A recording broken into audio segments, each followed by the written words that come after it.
Assalamualaikum warahmatullahi wabarakatuh.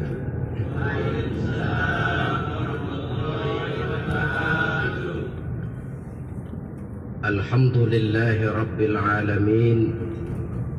Wassalatu wassalamu ala ashrafil anbiya'i wal mursalin Sayyidina wa maulana Muhammadin wa ala alihi wa ashabihil mujahidin at-tahirin, amma ba'd. Saudara hadirin kaum muslimin rahimakumullah. Sebagai yang kita maklum bahwa Islam bertujuan memelihara kemuliaan manusia yang diciptakan fi ahsani taqwim, dalam bentuk yang paling sempurna. Arak atau minuman keras jelas merupakan hal yang merusak dari berbagai aspek kehidupan, entah kesehatan tubuh, entah pertumbuhan akal, ketentraman rumah tangga, ketentraman masyarakat, bangsa dan negara. Cobalah sejenak kita adakan penyelidikan. Kalau masuk kita ke dalam penjara, melihat sel-sel di sana, berapa banyak yang mendekam di sel karena urusan minuman keras. Masuk kita ke rumah sakit, berapa banyak yang dirawat akibat minuman keras, akibat stres yang dialaminya. Berapa banyak rumah tangga berantakan, berapa banyak pembunuhan terjadi, pemerkosaan terjadi akibat daripada minuman keras ini. Yang paling ironi kalau dia sudah menyerang anak-anak muda kita. Padahal kita tahu remaja pemuda adalah bentuk miniatur daripada kehidupan suatu bangsa. Akan bagaimana warna Indonesia 20, 30, 40 tahun yang akan datang, remaja dan pemuda kita jawabannya. Bahkan dari segi agama pun, akan bagaimana warna Islam di Indonesia 20, 30 tahun yang akan datang, remaja itu pula jawabannya. Karena itu tidak terlalu berlebihan kalau saya berkata bahwa untuk menghancurkan Islam di Indonesia ini tidak perlu menghancurkan pondok pesantren, tidak perlu menutup masjid, melarang pengajian, menyegel musola, tidak perlu. Untuk menghancurkan Islam di Indonesia cukup dengan meracuni remaja, pemuda-pemudi Islam di Indonesia. Kalau mereka sudah diracuni, dijauhkan dari agamanya, masalahnya tinggal menunggu pergantian generasi. Maka yang jadi pilot proyek jelas remaja, pemuda, termasuk dengan menanamkan pengaruh minuman keras. Ditanamkan ke tengah remaja kita ini untuk jauh dari tuntunan agama. Hei pemuda-pemuda Islam, kalau kau mau jadi pemuda modern, jangan dekat-dekat ke masjid. Masjid khusus 60 tahun ke atas. Sepertinya di depan masjid itu ada papan pengumuman masjid khusus 60 tahun ke atas. Baca Quran kolot. Seiring dengan itu lalu modernisasi diartikan dengan westernisasi. Kau tidak akan bisa jadi pemuda modern sebelum semua yang datang dari barat kau telan mentah-mentah. Kau harus bisa bergaul seperti orang barat, berumah tangga macam orang barat, makan minum seperti orang barat. Kalau nyanyi lagu barat yang orang lain gak ngerti, kamu juga gak tahu.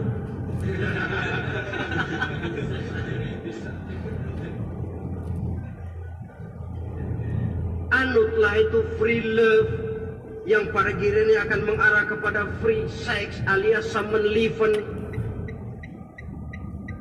Isaplah itu ganja, morfin, narkotik.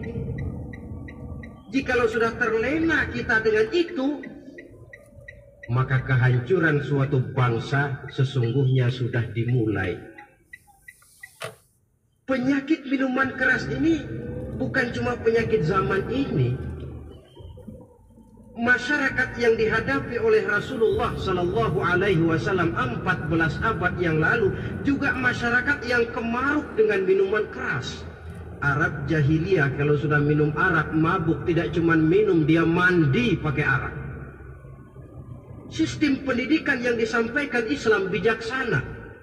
Mula-mula diberikan gambaran bahwa arak itu walaupun ada manfaatnya tapi ada bahayanya, dan bahayanya jauh lebih besar daripada manfaatnya. Tahap kedua diberikan pesan jangan mendekati sholat dalam keadaan mabuk. Padahal sholat 1 hari 1 malam 5 kali, artinya makin jauh saja dia dari arak itu. Pada saat kondisi iman sudah memungkinkan, barulah turun vonis bahwa arak itu najis, perbuatan setan, jauhi. Yang ironi yang saya katakan tadi, racun mereknya madu. Kadang-kadang kita dibuai dengan iklan yang tidak mendidik. Saya pernah lihat ada iklan misalnya, Anda ingin modern, majulah bersama minuman ini. Atau minuman ini lambang pergaulan dunia yang maju. Modern diukur dari minuman. Yang jadi korban akhirnya remaja dan pemuda-pemudi kita. Saya teringat satu analisa dari Rasulullah Sallallahu Alaihi Wasallam. Beliau bersabda, Inna min asratis sa'ah, sesungguhnya di antara tanda-tanda kiamat. Apa kiamat itu? Dalam arti yang umum, kiamat itu saat dimana alam ini hancur, bumi gempa, air laut tumpah ke darat, gunung meletus, planet-planet bertabrakan, lalu semua yang bernama hidup mati. Itu kiamat beneran. Saya nggak mau cerita kiamat beneran, sebab saya sendiri nggak kepengen ngalamin. Yang sering kita ngalami ini kiamat kecil-kecilan, kiamat mini. Apa kiamat mini itu? Hancurnya sendi-sendi kehidupan sosial. Maksiat merajalela, munkarat menjadi-jadi. Yang ma'ruf dianggap munkar, yang munkar malah menjadi ma'ruf. Yang salah disanjung-sanjung, yang benar dicaci maki. Tuntunan dianggap tontonan, tontonan malah jadi tuntunan. Kan kiamat kalau sudah begitu.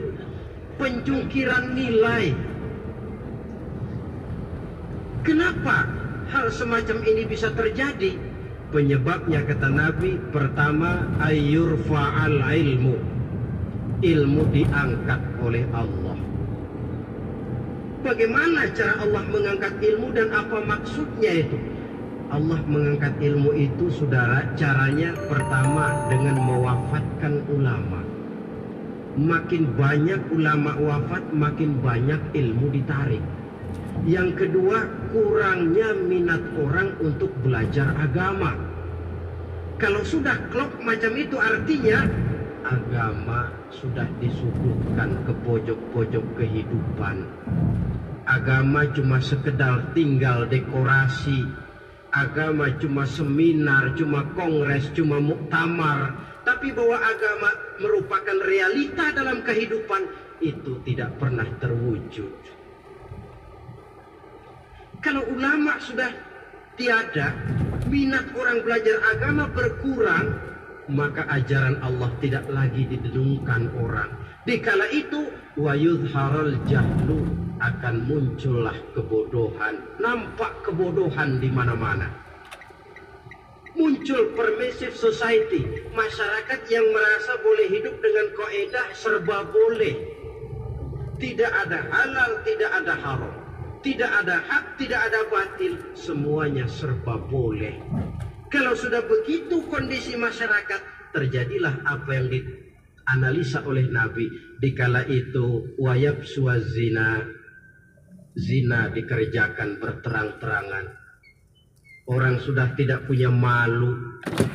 Hidupnya sudah pakai prinsip punya kuping kebo, punya muka tembok, punya kulit badak. Kalau juga dikasih tahu, malu dong kau tinggal serumah belum nikah. Malu sama siapa? Masyarakat. Allah, masyarakat cuek aja.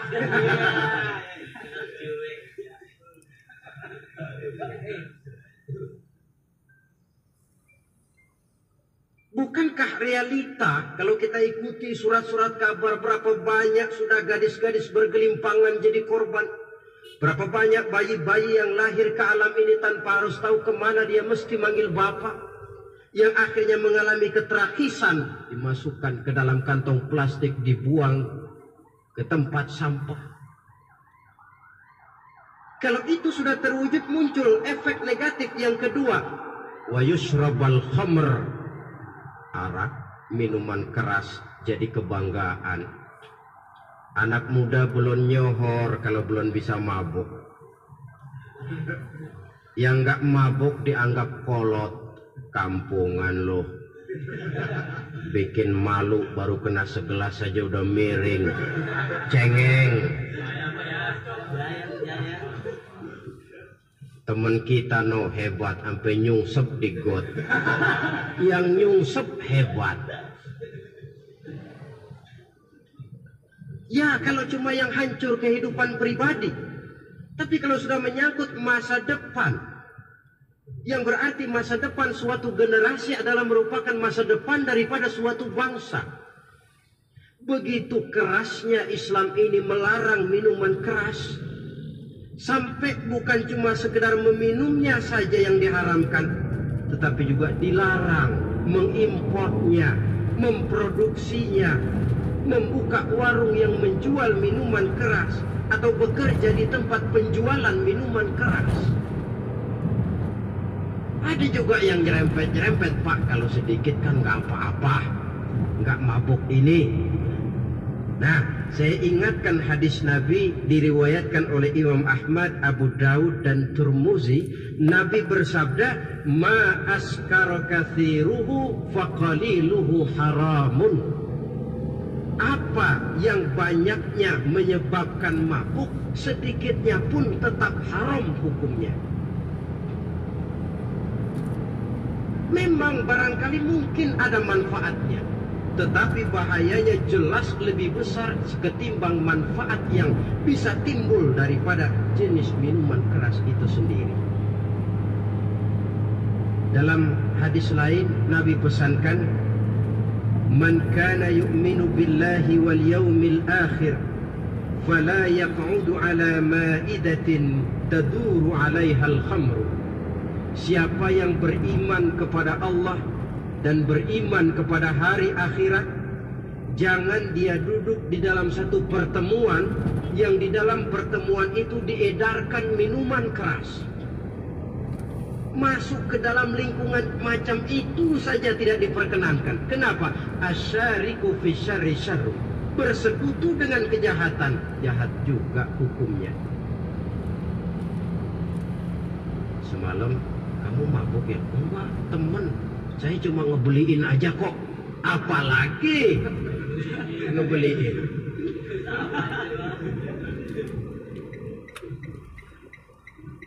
Sebab apa? Dalam keadaan mabuk, orang tidak lagi bisa berpikir secara logik.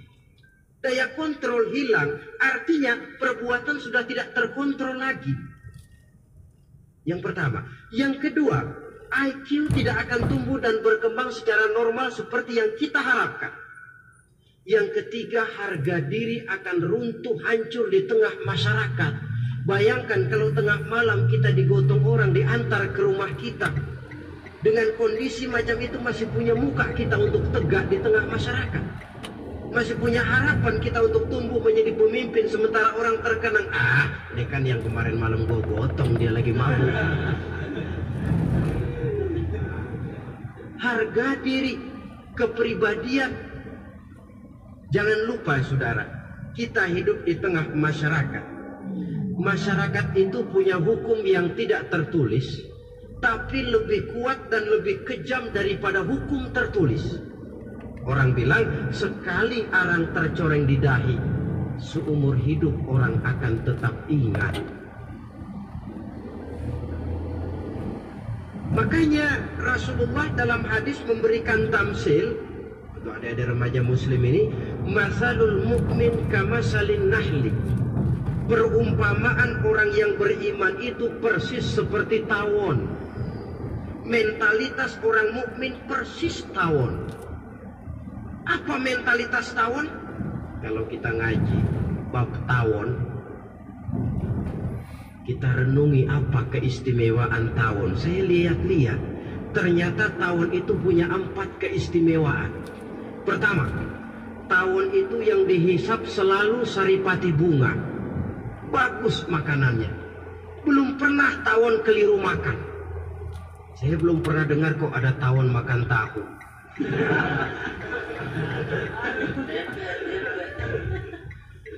Yang dimakan selalu saripati bunga. Artinya apa? Orang mukmin perutnya itu perut selektif. Yang dimakan yang baik-baik, yang diminum yang baik-baik. Yang baik menurut agama itu adalah yang halal, thayyibat. Perutnya selektif, bukan perut asbab. Kalau asbab puntung apa saja masuk ke dalamnya. Tapi mukmin perutnya ini selektif. Daging kambing masuk, tahu masuk, kangkung masuk, kodok minggir. Air kelapa minum, kopi minum. Tapi kalau sudah berbau minuman keras, minggir. Sebab apa? Makanan dan minuman yang kita masukkan ke dalam perut besar ini akan digiling dalam perut besar, akan melahirkan energi, menggerakkan sel-sel pembuluh saraf. Kalau makanan dan minuman itu terdiri dari yang haram, energi yang ditimbulkan olehnya energi yang haram, mempengaruhi sel-sel pembuluh saraf. Orang akan cenderung berpikir yang haram kalau terlalu sering memakan makanan haram. Kalau sudah berpikir kepada yang haram, perbuatan pun akan mengarah kepada yang haram juga. Contoh kecil aja dah, ada nggak maling mikirin majelis taklim? Karena yang dimakan lebih banyak yang haram, yang dipikir paling-paling nanti malam rumah siapa lagi nih ya? Sudah mengarah ke sana.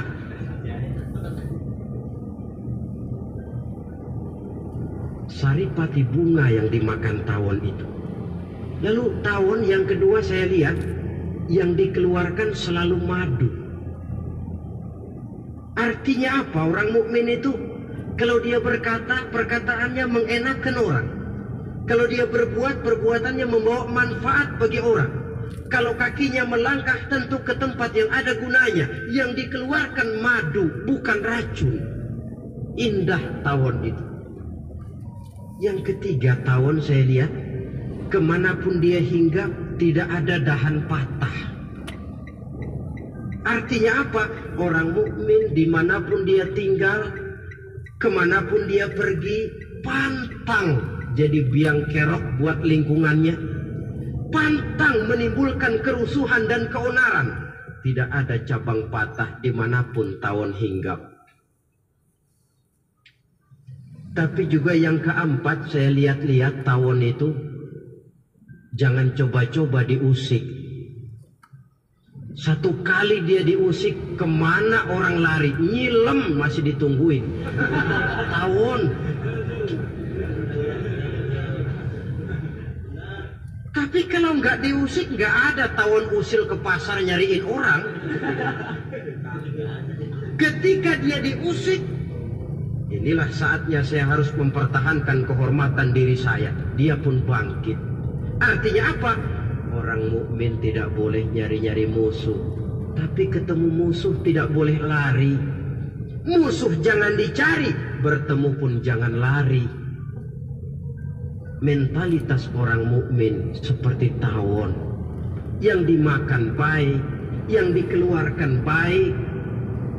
Kemana dia tinggal tidak menimbulkan keonaran buat masyarakat, tapi juga sanggup menjaga dan mempertahankan kehormatan dirinya. Kalau konteksnya dengan masalah yang sedang kita bicarakan, minuman keras. Saya katakan tadi, kita kadang-kadang salah pilih, tertipu oleh racun yang bermerek madu. Ada minuman empuk, nyari yang keras. Salah pilih. Ketahuan orang bikin pel buat anjing, manusia yang nelen. Akhirnya miring kayak anjing. Saudara, mari kita renungi An-Nisa ayat 140. Allah Subhanahu wa ta'ala mengingatkan, qad nazzala 'alaikum fil kitabi an idza sami'tum ayati Allahi yukfaru biha wa yustahza'u biha fala taq'udu ma'ahum hatta yakhudu fi haditsin ghairi innakum idzam misluhum. Sungguh, kata Allah, telah diturunkan kitab Al-Quran ini kepada kamu, yang apabila kamu dengar ayat-ayat Allah itu diingkari orang, diejek-ejek orang, fala taqudu ma'ahum, jangan kamu duduk bersama orang-orang semacam itu. Bagaimana mengejek ayat-ayat Allah? Misalnya, tahu kalau minuman keras itu diharamkan, tapi masih minum juga, itu kan mengejek ayat namanya. Duduk di majelis semacam itu dilarang oleh Quran. Kenapa? Innakum izam misluhum. Kalau kamu juga duduk di majelis semacam itu, kau dan mereka sama saja, kata Quran. Sama saja. Tahu kalau minuman yang memabukkan itu diharamkan agama, tapi minumnya juga mengejek ayat Allah. Duduk di tengah kelompok mereka berarti ikut mengejek ayat Allah. Dekat saja pun jangan, entahlah lagi sampai meminumnya. Maaf, bukankah Allah menurunkan Al-Quran kepada manusia, kata Imam Al-Ghazali, persis, maaflah, seperti gubernur berkirim surat kepada Pak Lurah. Dalam suratnya Pak Gubernur bilang, Pak Lurah, tolong carikan tanah di daerah Kebayoran untuk sekolah 6.000 meter. Pak Lurah dapat surat dari Pak Gubernur, bangga bukan main. Itu surat sore, pagi, siang, malam dibaca. Ditaruh di tempat yang tinggi. Diberikan minyak wangi, mau diambil, dicium dulu. Dibawa dengan penuh hormat dan hati-hati. Tapi tanah yang dipesan Pak Gubernur tidak dicari-cariin. Penghargaan macam apa ini? Nanti gubernur cek, Pak Lurah, siapa? Sudah terima surat saya? Sudah Pak, sudah. Bagus. Lalu bagaimana? Aduh Pak, surat Bapak sore, pagi, siang, malam saya baca. Bagus. Apalagi Lurah? Surat Bapak saya taruh di tempat yang tinggi Pak. Saya pakaiin minyak wangi. Mau saya ambil, saya cium dulu. Saya bawa dengan penuh hormat dan hati-hati. Bagus Lurah, kau memang hormat sama atasan. Cuman Lurah, tanahnya udah dicariin belum? Nah yang itu belum tuh Pak. Belum. Kata gubernur, bagus Lurah, besok berhenti lo ya.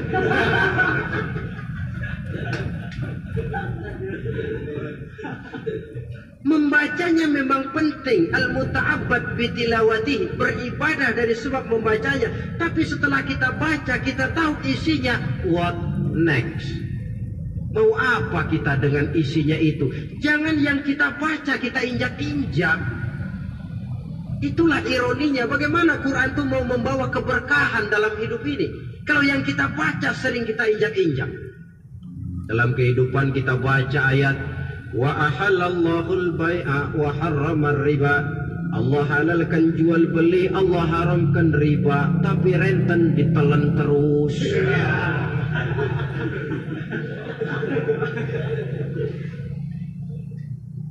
Kita baca ayat, wa'tasimu bihablillahi jami'an wa la tafarraqu. Berpegang teguhlah kamu kepada tali Allah, jangan bercerai-berai. Tapi sesama muslim pelotot-pelototan jalan terus. Janganlah yang sesama muslim kadang-kadang yang mengklaim dirinya sebagai pemimpin Islam kelihatannya juga sikut-sikutan jalan terus.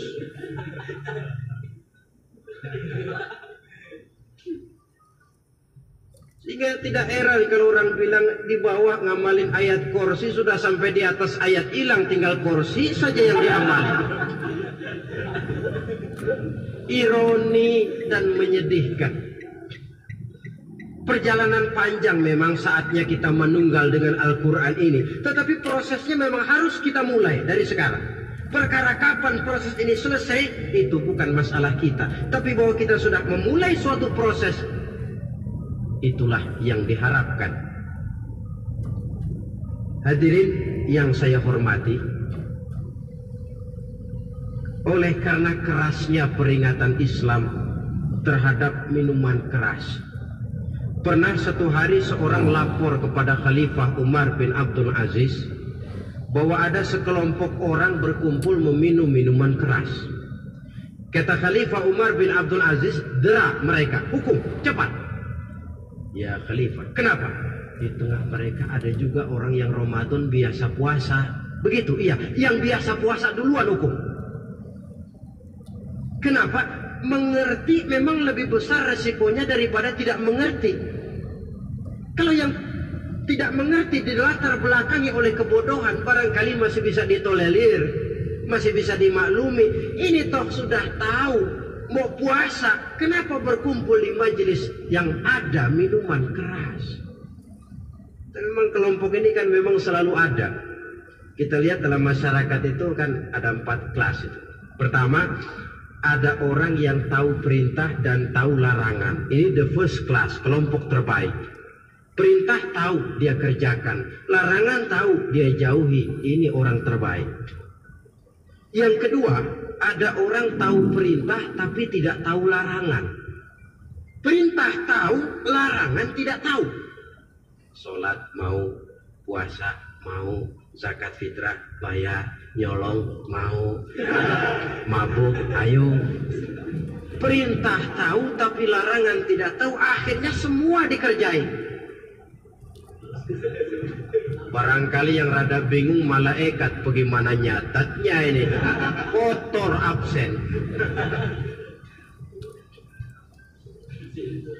Gelas yang ada di hadapan saya ini, kalau semua diisi air putih macam ini, kan jelas bisa diminum orang. Kalau semua diisi bensin, jelas bisa diminum motor. Tapi kalau separuh diisi air putih, separuh diisi bensin, kacau.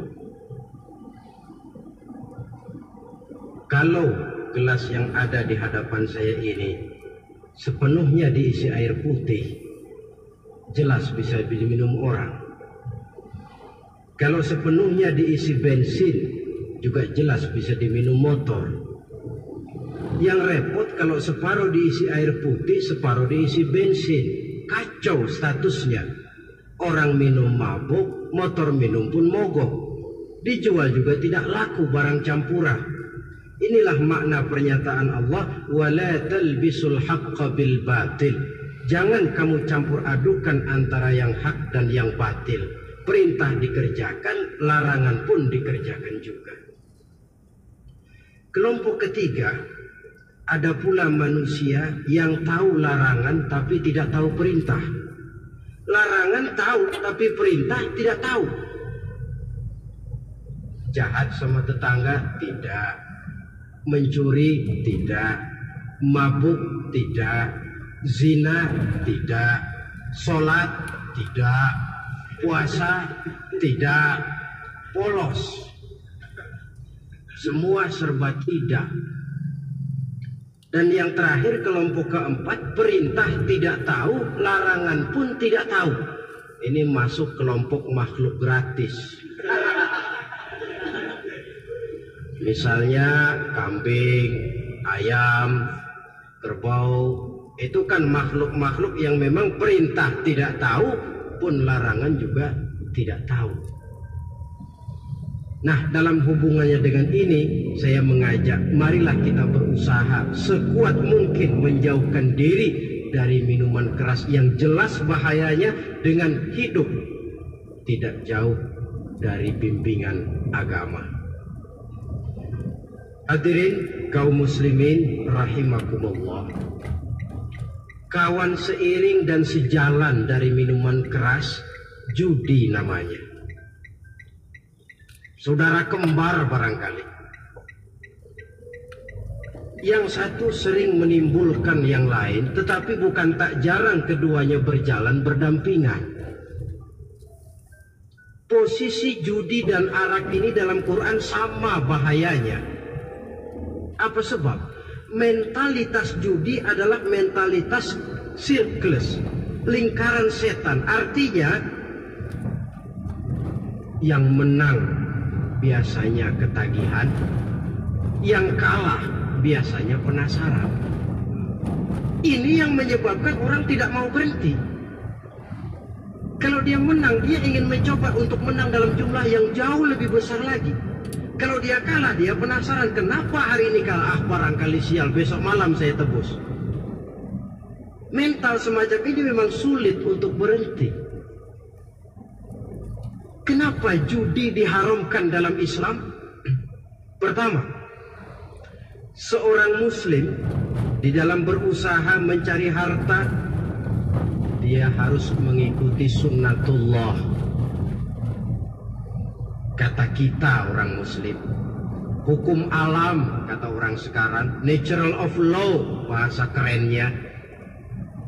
Berusaha menurut hukum kausal, memasuki rumah dari pintunya, menunggu suatu akibat dari sebab yang kita lakukan. Bahwa kalau begini mesti begitu.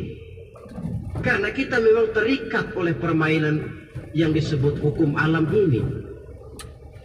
Hidup bukan undian. Jangan mengharap untung besar tanpa mau peras keringat. Satu pagi Khalifah Umar bin Khattab radhiyallahu an masuk ke masjid.